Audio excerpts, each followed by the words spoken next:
श्री स्वामी समर्थ. आजचा भाग आहे अध्याय 29. ब्रह्मराक्षसाचा उद्धार, भस्म महात्म्य. श्री स्वामी समर्थ. कृतयुगात वामदेव नावाचे एक ब्रह्मज्ञानी योगी भूलोकी संचार करत असत. एकदा ते क्रौचारण्यातून जात होते. तिथे एक नरभक्षक ब्रह्मराक्षस राहत असे. त्याने धावत येऊन त्यांच्यावर झडप घातली तेव्हा त्यांच्या अंगावरचे भस्म त्यांच्या अंगाला लागताच त्याचे सर्व पापे जळून गेली. त्याची क्षुधा तृष्णा तगमग नाहीशी झाली. त्याला पूर्वजन्माचे स्मरण झाले. त्याने त्याचे पाय धरले व म्हणाला, मुनीश्वर, तुम्ही ईश्वर आहात. तुमच्या अंगस्पर्शाने मी पावन झालो आहे. माझा उद्धार करा. त्यांनी विचारले, तू कोण आहेस? तो म्हणाला, तपोनिधी. या क्षणी मला पूर्वीचे 25 जन्म आठवत आहेत. पहिल्या जन्मात मी यवन राजा होतो. मी उन्मत्त होऊन प्रजेला छळले, पतिव्रतांना भ्रष्ट केले. पुढे मला क्षयरोग झाला. शत्रूंनी माझे राज्य बळकावले.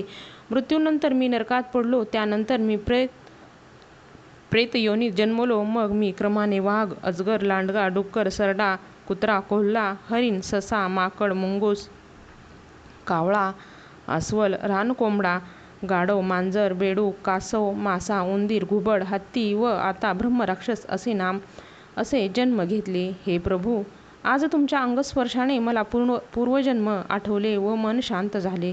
तुमच्या अंगी एवढे सामर्थ्य कसे आले? वामदेव म्हणाले, अरे, हा सर्व माझ्या अंगावरील भस्माचा प्रभाव आहे.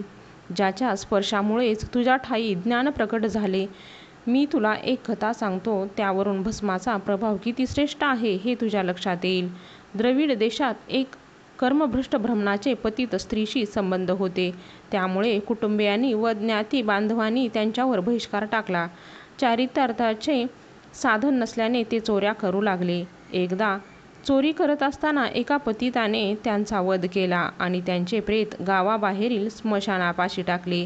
तिथे एक कुत्रा भस्मावर बसला होता. तो प्रेत खाण्यासाठी आला तेव्हा त्याच्या पोटावरचे भस्म त्या प्रेताच्या कपाळाला व अंगाला लागले. इकडे यमदूत त्या ब्राह्मणाच्या सूक्ष्म देहाला पीडा देत यमलोकी जात होते. शिवदूतांनी त्यांच्या प्रेताला भस्म लागलेले पाहिले. त्यांनी यमदूताला गाठले. त्या ब्राह्मणाचा सूक्ष्म देह त्यांच्याकडून हिसकावून घेतला आणि त्यांना पळवून लावले. हे वृत्त कळताच यमराज संतापाने शिवदूतापाशी आले व म्हणाले, माझ्या दूतांना तुम्ही का मारलेत? हे ब्राह्मण पापी आहेत. त्यांना तुम्ही शिवलोकी कसे नेता? शिवदूत म्हणाले, या ब्राह्मणाच्या स्वर्गावर भस्म लागले होते, त्यामुळे ते पावन झाले आहेत. भस्मचर्चित देह असलेल्या प्रत्येकाला कैलास लोकीच आणले पाहिजे, अशी आमच्या स्वामींची आज्ञा आहे. ते ऐकून त्यांचा राग शांत झाला. त्यांनी आपल्या दूतांना भस्म, त्रिगुण व रुद्राक्ष धारण करणाऱ्या कोणालाही यमलोकी आणू नये असे बजावले. म्हणूनच मी भावभक्तीने भस्म धारण करतो. वामदेवाने बोलणे ऐकून ब्रह्मराक्षस म्हणाला, महाराज, मी राजा असताना पांतस्थाची सोय व्हावी म्हणून रानात तळे बांधले होते. चरितार्थ चालण्यासाठी ब्राह्मणांना शेतजमिनी दान दिल्या होत्या. त्या पुण्याईचे मला तुमची भेट झाली. आता मला भस्मधारण विधी समजावून सांगा. ते म्हणाले, पूर्वी मंदर पर्वतावर देवसभा भरली असताना सनतकुमारांनी शिवजींना विनंती केली, प्रभू, पापक्षय होऊन मोक्षप्राप्ती साध्य होईल असे एखादे साधन मानवाच्या कल्याणासाठी सांगा. शिवजी म्हणाले, सुकलेले गोमय जाळून जी राख मिळते तेच भस्म होय. सद्योजात मंत्राने ते तळहातावर घ्यावे.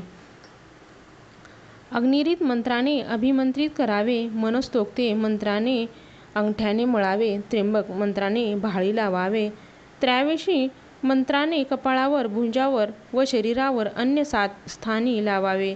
मध्यमा, अनामिका व अंगुली या 3 बोटांनी त्यांची मंत्रोच्चारात भुवयांना समांतर 3 आडव्या रेषा काढून अंगठ्याने मध्यरेषा काढावी.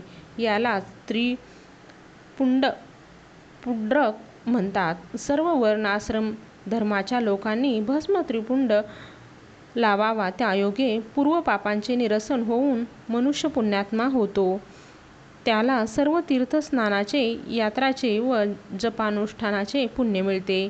आयुरोग्य, यश, कीर्ती, ज्ञान व सौख्य लाभते. कुळाचा उद्धार होतो व चारही पुरुषार्थ साध्य होतात.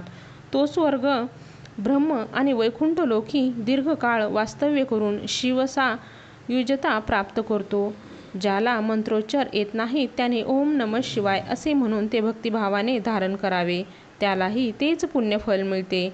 हे ऐकून सनतकुमार देव आणि ऋषींनी मोठे समाधान वाटले. भस्म महात्म्य श्रवण केल्यावर ब्रह्मराक्षसाने वामदेवांना त्याचा उद्धार करण्याची काकुळतीने प्रार्थना केली. तेव्हा त्यांनी त्याला अभिमंत्रित भस्म दिले. त्या भस्माने त्याने स्वतःच्या भाळी त्रिपुंड लावला. त्याच्या प्रभावाने त्याला दिव्य देह प्राप्त झाला. वामदेवाच्या कृपाप्रसादाने त्याला दिव्यलोकी परमगती मिळाली. त्रिविक्रम वामदेव हे शिवावतार होते, योग्याचे ईश्वर होते. ते जगत कल्याणासाठी संचार करायचे. त्यांनी ब्रह्मराक्षाचा उद्धार केला. गुरुसेवेची आवड हेच साधन मार्गाचे सार आहे. हे ऐकून त्रिविक्रमांना परमानंद झाला. श्रीगुरूंना वंदन करून कुमसी हे गावी परतले. यापुढीलचा भाग अध्याय 30 यामध्ये पाहूया. श्री स्वामी समर्थ. जय जय स्वामी समर्थ.